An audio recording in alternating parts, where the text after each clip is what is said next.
Here we have a problem on convergence and divergence of a series. Here we have an infinite series, and I am going to use a ratio test to determine whether the series over here converges or diverges. Okay, as soon as I see the infinite series over here, I conclude that I have to use a ratio test.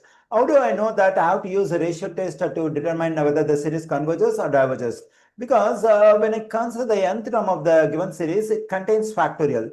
Whenever the nth term of an infinite series contains a factorial, we have to use ratio test to determine whether the series converges or diverges. Okay, for that we have to get the value of rho, which is a Greek alphabet, using the formula, that is limit as n approaches infinity, absolute value of a n positive 1 over a n. Actually, this a n gives the nth term of the series. In this case, a n equals to 2 to the nth power over n factorial. The stuff we have over here. Okay, once we get the value of rho using this formula, we have to consider three possible cases for the value of rho. Okay, the first case is if 0 less than or equal to rho less than 1, then the series converges absolutely.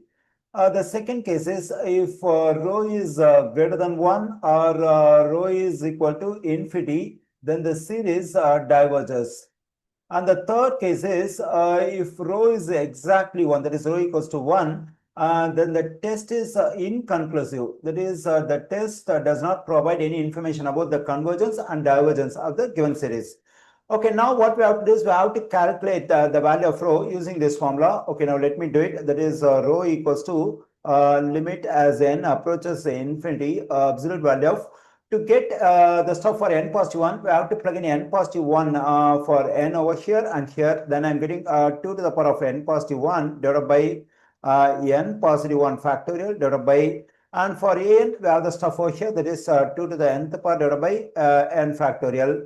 Okay, then we get rho equals to limit n approaches infinity, absolute value of, we can take this fraction as it is 2 to the power of n positive 1 divided by n positive 1 factorial. We can change this division as multiplication and get reciprocal of this one. Then I'm getting n factorial divided by 2 to the power of n. Okay, let me continue over here. Rho equals to limit n approaches infinity.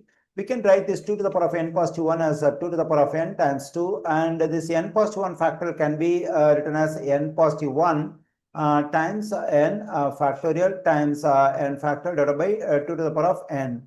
So this n factorial will cancel out. This 2 to the nth power, 2 to the nth power will cancel out. Then we get rho equals to limit n approaches infinity, absolute value of 2 over n positive 1.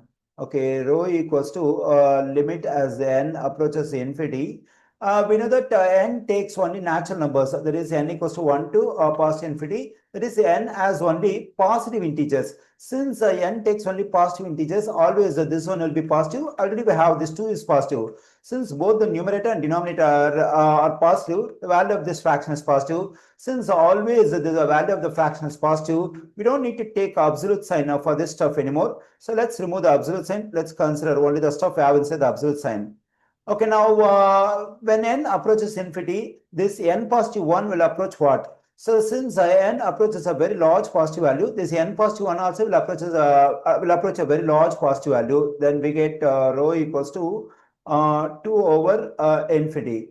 Okay, here we divide a finite value 2 by a very large positive value. Whenever I divide a finite value by a very large positive value, so it will result 0. Here I got the value of rho, that is 0. Now I have to check in which of these three categories we have this value 0. We have this value 0 for rho in the first category, that is 0 less than or equal to rho less than or equal to 1. Since we have value of rho in the first category, the given infinite series converges.